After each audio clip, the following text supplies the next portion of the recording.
Bueno, vamos a empezar con la clase, un momentito. Bueno, soy la doctora Marcela García, R2 de Geriatría. El día de hoy voy a exponer un caso clínico de gastroenterología. Antes que nada, agradecer a mis asesores, el doctor Eduardo Moreira, R3 de Geriatría, la doctora Benilde Lozano, médico externo de medicina interna, y el doctor Joel Jaques, gastroenterólogo. Iniciando un poquito con la ficha de identificación, nuestro paciente llegó al Hospital Metropolitano el 25 de abril y su ingreso a piso fue el 26 de abril. Su tipo de interrogatorio fue mixto y confiable. Se trataba de un masculino de 76 años. Era viudo, desempleado, con primaria terminada, de religión católica y es originario y residente de Monterrey. Su motivo de consulta fue aumento de perímetro abdominal. En cuanto a sus antecedentes heredofamiliares, tanto su madre como su padre ya se encuentran finados y tiene antecedentes su madre de EBC isquémico y su padre de cirrosis hepática. Tiene dos hermanos, un hermano aparentemente sano y un hermano con una enfermedad neurológica no especificada. A su vez, tiene seis hijos, cuatro de ellos aparentemente sanos y dos de ellos con antecedentes de diabetes. En cuanto a sus antecedentes personales no patológicos, él vive con sus hijos, que se llaman José Alonso y Carla, en casa de una planta y cuenta con todos los servicios de urbanización. En cuanto a su actividad física, él es sedentario, tiene exposición a tuberculosis con B clase 1 y todas sus inmunizaciones fueron negadas. En cuanto a sus antecedentes personales no patológicos, él niega tanto datos de exposición a biomasa, viajes recientes o mascotas. En cuanto a sus antecedentes personales patológicos, él niega tanto el consumo de alcohol, tabaco, toxicomanías o alguna alergia. De antecedentes personales patológicos, él refiere tener hipertensión arterial sistémica desde el año 2010. Está en manejo con los sartán 50 miligramos vía oral cada 24 horas. Sin embargo, el paciente refiere un cumplimiento irregular y únicamente tomar el losartán cuando él detecta que tiene una TA sistólica mayor a 140 miligramos de mercurio y niega seguimiento médico de su hipertensión. Contando sus antecedentes personales patológicos, niega cirugías, niega hospitalizaciones previas, transfusiones o fracturas. En cuanto a su BGI, él es originario y residente de Monterrey, es viudo desde hace un año, su escolaridad es una primaria completa, previamente él era músico, actualmente vive con sus hijos en casa de una planta, como previamente fue mencionada, no sale del domicilio desde hace 3 meses por edema en miembros pélvicos, recibe pensión del bienestar, no tiene otro apoyo económico además de esta pensión, recibe visitas de su hija a diario, quien es su cuidadora principal. Sin embargo, no recibe llamadas del resto de su familia y no nos impresiona riesgo de maltrato. En cuanto a su esfera funcional, él tiene una dependencia moderada con un Bartel de 65, a expensas de vestido, retrete, transferencias de ambulación y escaleras. Tiene una dependencia para las actividades instrumentales de la vida diaria y sus actividades avanzadas de la vida diaria fueron negadas. En cuanto a su fragilidad y sarcopenia, él es moderadamente frágil con un Rogut de 7, un Farrell de 4 puntos y tiene alta probabilidad de sarcopenia mediante un SARC-F de 7 puntos. En cuanto a su riesgo de caídas, él tiene una marcha disbásica con uso de bastón de 4 puntos desde hace aproximadamente 2 años y su escala de Downton nos dio 3 puntos, lo cual es sugestivo de un alto riesgo de caídas.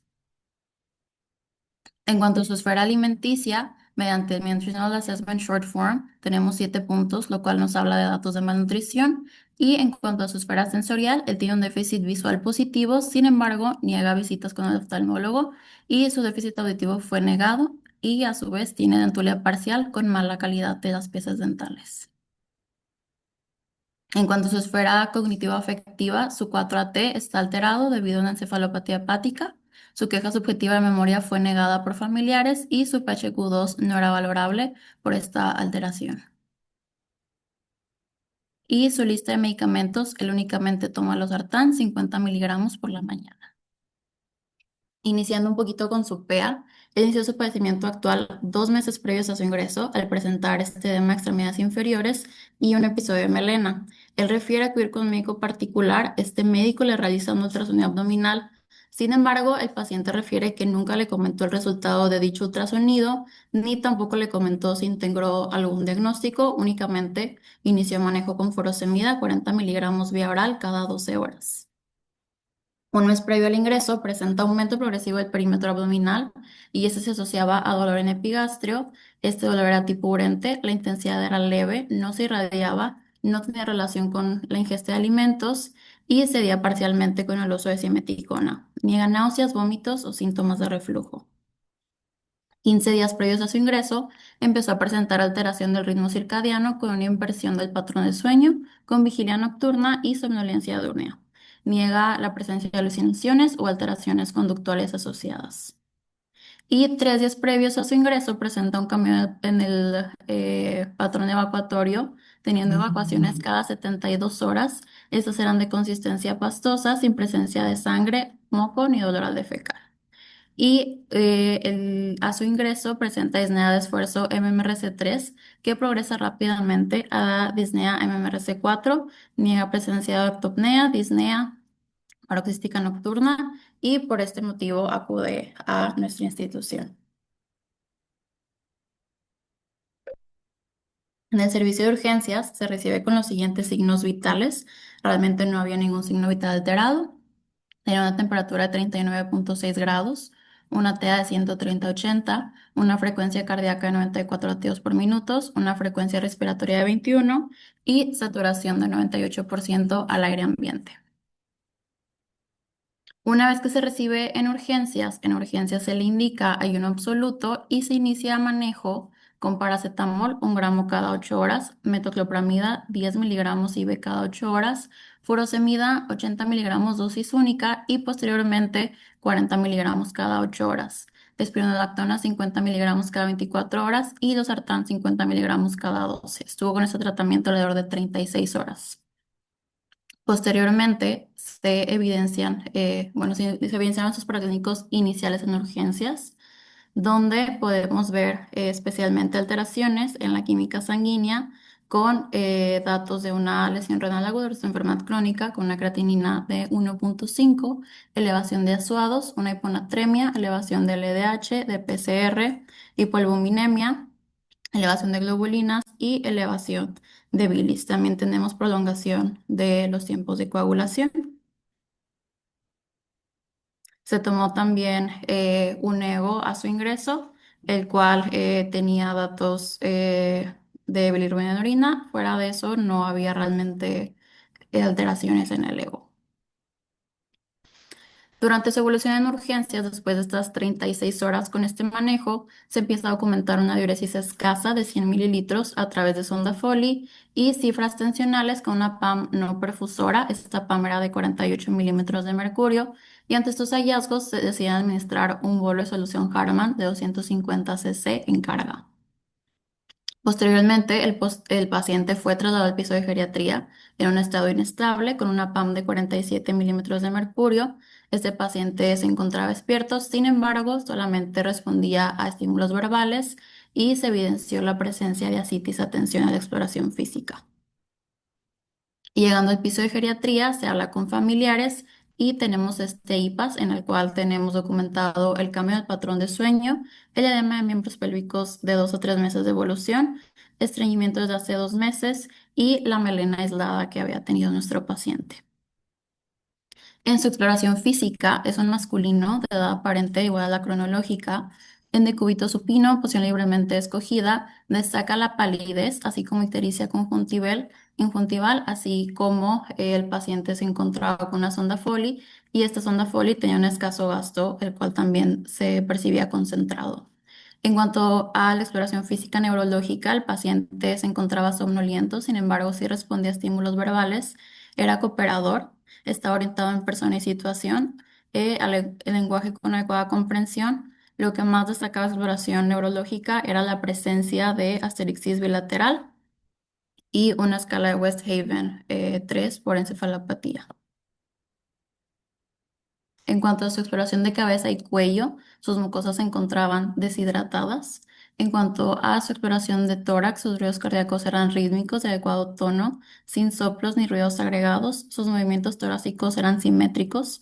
Sus campos pulmonares presentaban un muelle vesicular. Sin embargo, la base del hemitórax derecho se presentaba hipoventilada con matiz a la percusión a partir del quinto espacio intercostal en la línea medio axilar. Su exploración de abdomen, este era globoso a expensas de ascitis a tensión y su peristalsis se encontraba disminuida. No tenía dolor a la palpación, tenía matidez a la percusión, no había masas palpables ni datos de irritación peritoneal. No se reportaron evacuaciones al momento, sin embargo, se realizó un tacto rectal en el cual hubo ausencia de heces en la ámpula y se observó en el guante restos de coloración café claro.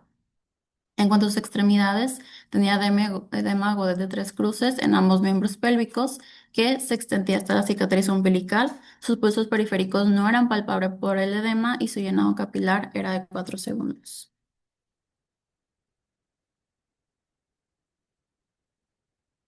Y no sé si hasta este punto alguna R1 me puede ayudar con el listado de problemas que tenemos en este paciente. Sí, Ujú. pues la ictericia, la palidez, la melena, el estreñimiento, los cambios en el patrón del sueño, el edema de 3 meses de evolución, que fue 3 cruces, pues ujú, sí, también que casi no está orinando, y pues la hipoventilación basal derecha, me parece. Ok, gracias Mara. También aquí en el Metropolitano comentaron sobre el aumento de perímetro abdominal con ascitis a tensión y los datos de hipotensión en urgencias. Entonces, la lista de problemas, tenemos una probable cirrosis hepática, esto debido a datos de ascitis a tensión, dolor abdominal, encefalopatía de Weishaven 3, alteración del ciclo circadiano, estreñimiento, disnea, melena, ictericia y asterixis. También tenemos datos de anuria, de hipotensión, de edema en miembros pélvicos, hipertensión y la lista de problemas geriátricos. Ahora me gustaría también preguntar a algún R1 con qué paraclínicos solicitaría en este punto. Una química sanguínea, electrolitos, biometría, un guayaco, un ultrasonido hepático también. Perfil hepático, Gra- ultrasonido de hígado y vías biliares. Y Gracias. el análisis de líquido de paracentesis. Muchas gracias, Andrea. Y pues solicitaron estos paraclínicos al llegar al piso de geriatría, donde se evidencia una anemia microcítica hipocrómica, la cual no tenía un inicio. También se observa una elevación de la creatinina, inicialmente recordando que tenía una creatinina de 1,5, actualmente en 2,1, y elevación de ASO2. A su vez, persiste con esta hiponatremia. Y teniendo este listado de problemas junto con los paraclínicos, tenemos una tasa de filtrado de 48 con esta elevación de creatinina y azuados y los problemas previamente mencionados desde urgencias. También en su elevación de transaminasas, el factor R de 0,6 con patrón colestásico. Y nuestro dato pivote va a ser la ascitis a tensión que presentaba nuestro paciente. Iniciando un poquito sobre generalidades de la ascitis para poder abordar este caso, pues recordar que la ascitis es una acumulación de líquido en la cavidad abdominal y pues realmente es un hito en la historia natural de la cirrosis debido a que normalmente es el primer evento que marca la descompensación en la cirrosis y también se asocia a una reducción de sobrevida a 5 años. Y pues también es importante tener en cuenta que los pacientes que presentan ascitis tienen riesgo de complicaciones adicionales como es la peritonitis bacteriana, anormalidades electrolíticas y un síndrome hepatorrenal. Hablando un poquito de la fisiopato de la ascitis, pues esta está caracterizada por una hipertensión portal secundaria a la cirrosis. Esto causa una vasodilatación en la circulación espláctica, posteriormente una activación del sistema renina-angiotensina-aldosterona y vasopresina. Esto conlleva una retención de sodio y agua, un aumento de la presión hidrostática en los sinusoides hepáticos, que finalmente causa una extravasación de líquido hacia cavidad peritoneal y todo esto pues forma la citis. Ahora, la clasificación de ascitis está desde el grado 1, la cual solamente se puede detectar mediante ultrasonido y no siempre se da un manejo con una paracentesis. En el grado 2 hay un aumento de perímetro abdominal moderado y esta ya suele requerir un tratamiento mediante paracentesis. Y el grado 3 se considera ya la ascitis de tensión, en el cual siempre se debe de realizar una paracentesis. Y otras consideraciones especiales en la citis, se debe de dar prevención de una profilaxis, perdón, de una peritonitis bacteriana con antibiótico, ya que esto no solo reduce el riesgo de la peritonitis, sino también el riesgo de que se desarrolle un síndrome patorrenal. Se deben de evitar medicamentos como AINES, YECAS y ARA2 debido a que estos reducen el volumen arterial efectivo y la perfusión renal. Y pues posterior a las paracentesis, se debe de usar diuréticos de asa para reducir la frecuencia en la que se van a realizar las paracentesis. Sin embargo, si tenemos un paciente con ascitis y datos de lesión renal aguda, en este caso ya no se usan los diuréticos. Y para clasificar un poquito a nuestro paciente, podemos usar las escalas de Child-Pugh y MELD-NA, en el cual, usando el Child-Pugh, es un Child-Pugh C nuestro paciente con una enfermedad hepática severa, y mediante el MELD-NA, que nos da 23 puntos, tiene una mortalidad a 90 días de entre 7 y 10%. Y continuando un poquito con su evolución en piso, debido a que nuestro paciente ya estaba presentando datos de choque hipovolémico, de enfermedad hepática y una lesión renal, se suspendieron los diuréticos previamente dados en urgencia. Se inició una infusión de noradrenalina 8 miligramos en 100 cc que pasaba a 0.15 microgramos kilo hora. Se dieron 2 bolos de solución salina al 3% de 100 cc. Se inició albúmina 1 gramo kilo por día. Se inició la profilaxis de peritonitis con ceftriaxona 1 gramo cada 24, ulceroprofilaxis con omeprazol. Se realizó una paracentesis diagnóstica y evacuadora. Sin embargo, se detuvo debido a que el paciente tenía mucha inestabilidad hemodinámica. Se drenaron únicamente 1700 cc inicialmente. Se iniciaron enemas evacuantes y se solicitaron pruebas de hepatitis B, C, monitorización de signos vitales, estado clínico y paraclínico. Y una vez que el paciente tuvo cierta mejoría, se realizó una segunda paracentesis. Sin embargo, el catéter se obstruyó, se drenaron otros 1000 cc. A sus 24 horas en piso, el paciente de entre 24 y 48 horas son estos paraclínicos, presentó esta evolución en sus paraclínicos, en donde el análisis de líquido de la paracentesis era amarillo turbio, con un pH de 8, una densidad de 1.10, proteínas de 19, glucosa de 85, LDH de 94, y nuestro paciente no cumplía para criterios de peritonitis y se podía, mediante las proteínas podemos ver que es un exudado. También se pidió albúmina de líquido acítico, la cual estaba en 1.1, y en la evolución de su química sanguínea podemos ver que persiste la elevación de creatinina y ácidos. Sin embargo, bajó un poquito la creatinina, recordando inicialmente estaba en 1.5, posteriormente en 2.1 y actualmente en 1.9. Y en cuanto a las ventanas de choque, después de estas 24 a 48 horas con el manejo que se estuvo dando en piso, mejoró su estado de alerta, su llenado capilar ya era de 2 segundos, ya no presentaba anuria, presentaba oliguria y tenía PAMS a expensas de 0.1 microgramos kilogramo minuto. Se tomó un ultrasonido de hígado biliar, en el cual destaca un hígado disminuido de tamaño con bordes lobulados y aumento difuso de la ecogenicidad, una vesícula biliar con pared engrosada y lodo biliar, y la presencia de ascitis como complicación común de cirrosis. Todos estos datos son sugestivos de una cirrosis hepática. ¿El GASA cómo está? Justo, vemos eso. Posteriormente se calculó un gradiente albúmina cero ascitis, en el cual su gas era de 1.7, lo cual nos sugiere que nuestro paciente tenía hipertensión portal. Y ahora no sé si otro R1 me pueda ayudar con algunos diagnósticos diferenciales en este punto.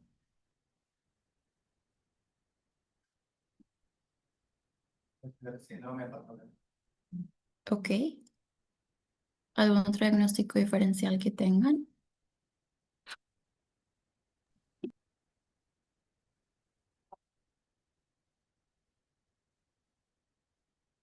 Allí en el metro comentaron sobre el síndrome hepatorrenal y abordando un poquito los diagnósticos diferenciales, pues se puede tratar de una azoemia prerrenal, la cual es una causa común de lesión renal en pacientes con cirrosis. Este se relaciona al uso de diuréticos, a paracentesis de grandes volúmenes, perdón, hemorragias gastrointestinales y a pérdida de líquido gastrointestinal secundarios a diarrea. También tenemos que descartar una necrosis tubular aguda, la cual es una causa de daño estructural en el riñón. Y finalmente, el síndrome hepatorrenal, pues es un diagnóstico de exclusión.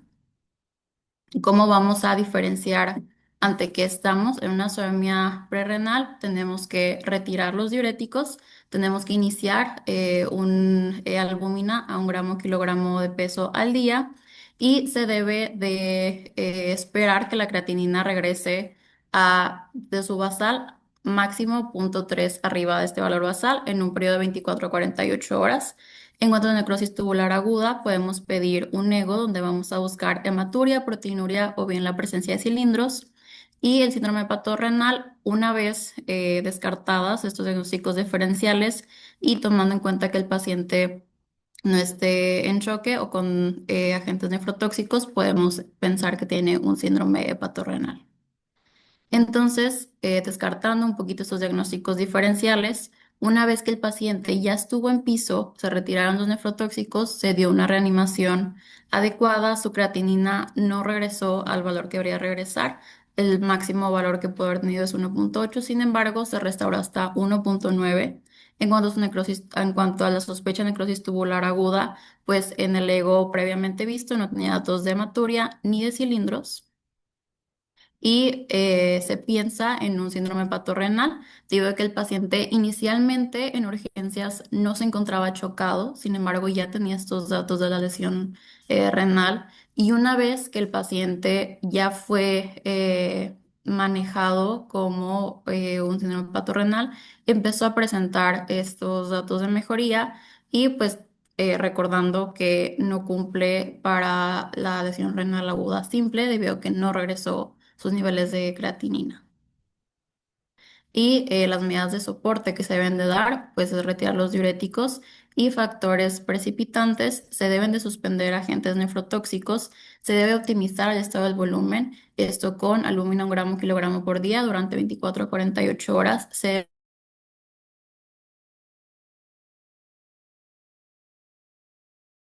después de 5 litros de paracentesis.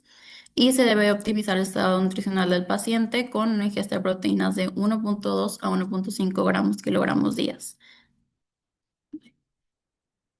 Y hablando un poquito sobre el síndrome hepatorrenal, es una forma de insuficiencia renal funcional que ocurre en pacientes que cuentan con cirrosis y ascitis. Es una complicación grave de la cirrosis con una alta morbilidad y mortalidad y presenta una lesión renal funcional, la cual puede ser revertida una vez que ya eh, restauramos el volumen circulante efectivo y la perfusión renal.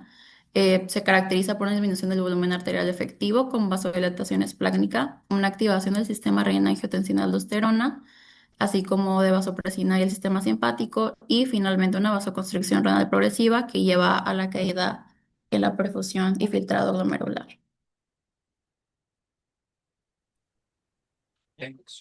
Y un poco sobre la clasificación de síndrome hepatorrenal. La clasificación que más se conoce es la previa, en el cual Tengo que hay un pagar síndrome eso. hepatorrenal. Sí, antes. Tuve que haber pagado hace 2 días. ¿Cuántos? 2.500. Ok.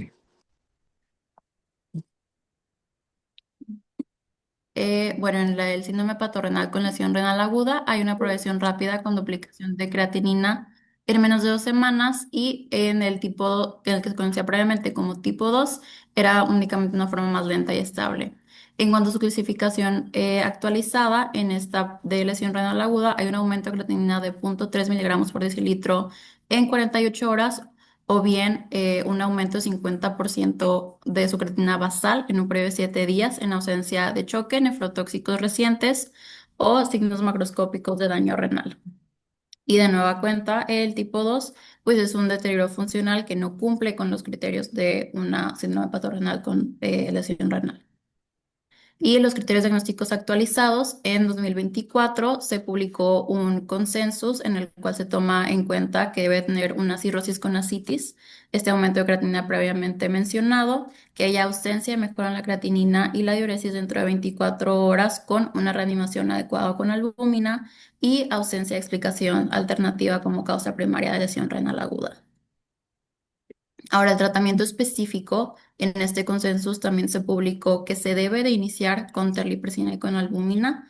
Inicialmente tener el diagnóstico de síndrome patorrenal con lesión renal aguda, descartar que hay un fracaso hepático agudo sobre crónico y ausencia de hipoxia e isquemia coronaria.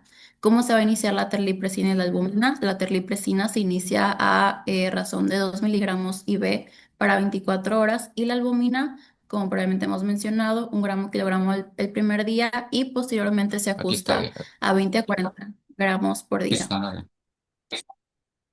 Oh, aquí Y están. No en son de 500 pesos. ¿Voy a ir al banco yo o qué? No sé. Entonces, En caso Solamente de me dijiste que que había que pagarlo. tengamos datos de sobrecarga de volumen, se debe de suspender la albúmina. ¿Y cómo vamos a ir titulando la terlipresina? Se debe evaluar la respuesta al día 4 y debe de haber una disminución de creatinina comparado con el día 1. Esa disminución de creatinina debe de ser igual o mayor al 30%. Y si no existe esta disminución de creatinina, se debe aumentar la dosis de terlipresina 1,7 miligramos IV cada 6 horas. Y si el valor de la creatinina empeora a pesar de haber estado 4 días en manejo con terlipresina, se debe de suspender esta terapia. Ahora, ¿qué pasa si no tenemos terlipresina, como fue el caso, como fue nuestro caso? Pues también las guías hablan de otras opciones. Se menciona el uso de norepinefrina únicamente en caso de que no haya terlipresina, con el disclaimer que pues este paciente debe estar en terapia intensiva y debe tener una línea central. Si no contamos con terlipresina ni con norepinefrina, podemos ir a la tercera opción, la cual sería midodrina y ocreotido, y pues este realmente no tiene mucha evidencia, sin embargo, pues se usa como tercera opción. En nuestro caso, pues se tuvo que administrar norepinefrina con albúmina debido a que no contábamos con terlipresina y algunas otras alternativas, pues realmente si nuestro paciente no está respondiendo, se puede llegar a terapia de reemplazo renal. Sin embargo, es importante saber que estos pacientes tienen un pronóstico muy pobre y saber que el único tratamiento definitivo es un trasplante hepático, lo cual pues realmente normalmente no se realiza, se inicia con el manejo de y también saber que si estamos pensando en un trasplante hepático para nuestro paciente, el que nuestro paciente ya haya estado en una terapia de reemplazo renal, le da un mal pronóstico. Y continuando con la evolución de nuestro paciente en piso, después de 72 a 96 horas se evidencia un aumento de ascitis en donde se realiza una tercera paracentesis evacuando 4000 cc. Se evidencia un sangrado digestivo con presencia de melena. Se reinicia la profilaxis para peritonitis bacteriana y se va a pedir terlipresina. Sin embargo, pues este medicamento continúa faltante en nuestra institución. Entonces se continúa con noradrenalina, albúmina y ayuno debido a este sangrado digestivo. El paciente continúa con mejoría en sus ventanas de choque sin necesidad de noradrenalina para mantener pamas perfusoras. Sin embargo, pues la noradrenalina se continúa debido a datos del síndrome patorrenal y vemos también la evolución en sus laboratorios, como a las 72 horas su creatinina ya estaba en 1,6 y a las 96 horas su creatinina ya estaba en 1,1, el cual es incluso 0,4 menor que su basal. Nuestro paciente empezó a presentar datos de sobrecarga con estertores pulmonares y un edema mucho más marcado en las extremidades, por lo que se inició furosemida. Sin embargo, pues sabemos que los diuréticos fue lo que también chocó al paciente inicialmente, entonces, ¿en qué momento es cuando podemos iniciar diuréticos en un paciente que presentó un síndrome patorrenal? Pues la regla general siempre es evitar suspender los diuréticos en un paciente que tiene lesión renal aguda y cirrosis.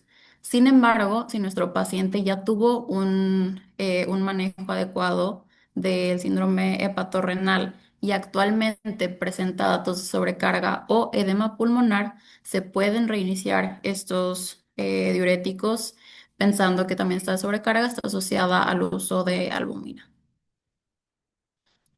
Y posteriormente, nuestro paciente ya pasó 5 días en el piso, se suspendió la noradrenalina, el paciente presentó una mejoría en el edema posterior a este uso de diuréticos, se normalizó su diuresis con índice urinario de 1, se ajustaron las dosis de diuréticos, se inició la lactulose para lograr metas de evacuaciones y se planeó su alta para las próximas 48 horas, mientras el paciente siguiera presentando una evolución adecuada.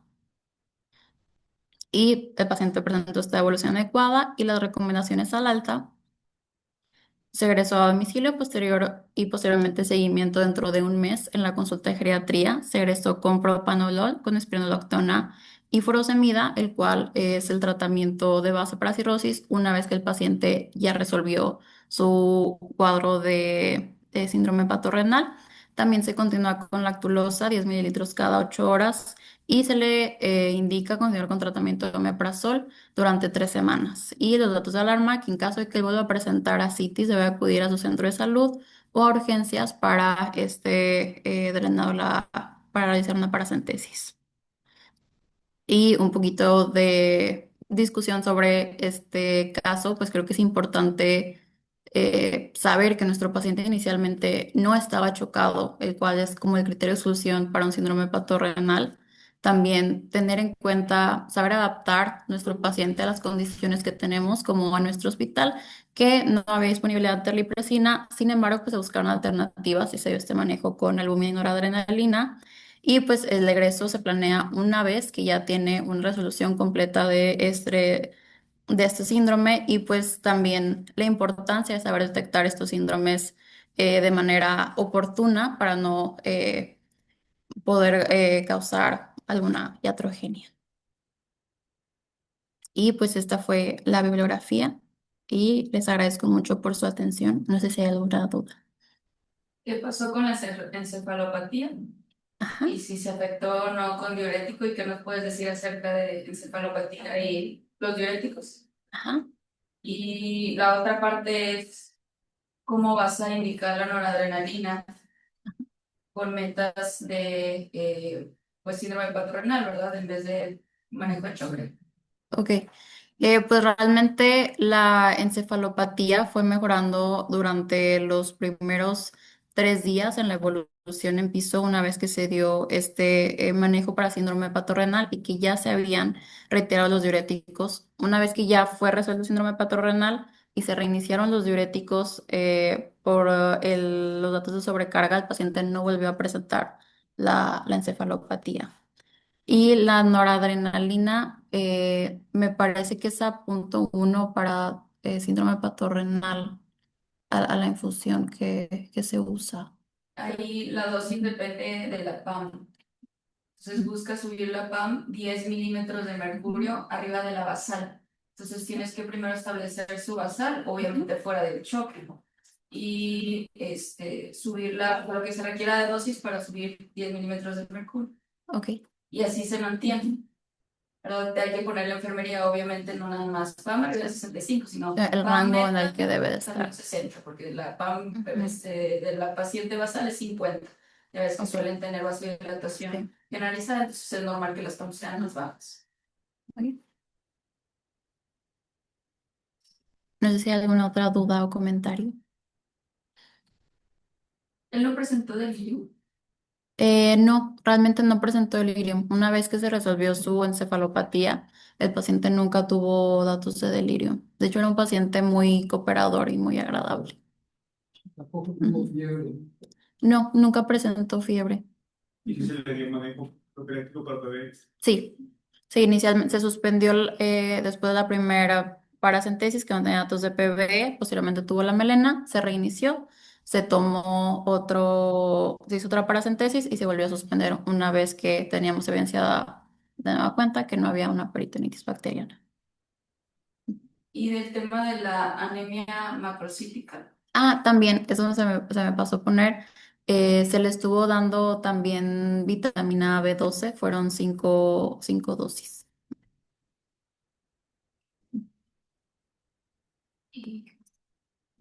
De la etiología entonces de la cirrosis, ¿cuál se determinó que fue?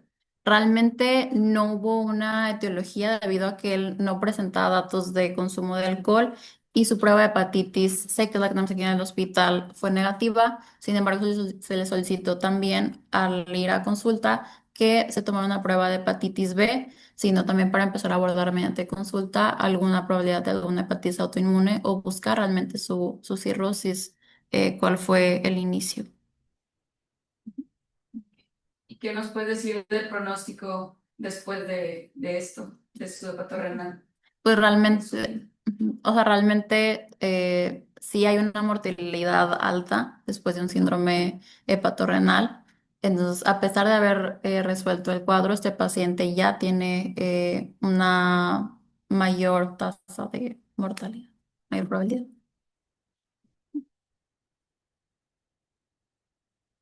Como el 50%, creo, no sé si A 6 meses. aproximadamente después del primer episodio.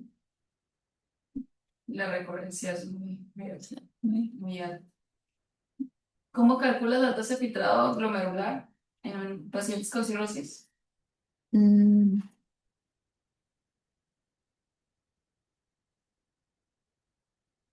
ahí sí desconozco. O sea, usamos CKD. Usar la misma. Sí, no, tengo entendido que se ajusta, pero no recuerdo a qué fórmula. Pero especial, porque usualmente pueden tener disminución de la creatinina por la desnutrición que tienen de base. Ok. Es Royal Free Hospital. Glomerular Filtration Rate Calculator. O sea, está bien, pero es Ujú. Royal Free Hospital. Ok. Pones así. ¿Por qué? Por los datos que comentaba Beni de la desnutrición y cambios en la albúmina. No puedes Ujú. subestimar, sí, subestimar Vas a sobreestimar. sobreestimar la tasa, Sobreestimado. porque tu creatinina va a estar van a tener igual elevación, aunque tengan fallo. Pues esta creatinina de 1 en pacientes que suelen tener ya muy baja masa muscular, que de ahí sale la creatinina, va a terminar siendo una tasa de filtrado más alta por seca de EPI versus ajustada a un paciente con cirrosis, que en esa calculadora te va a tomar en cuenta los tiempos de coagulación y me parece que la albúmina y Ok, las bilirrubinas y el BUN. ok. Gracias, doctor. Y bueno, si no hay más dudas o comentarios, damos por terminada la clase. Ay, lo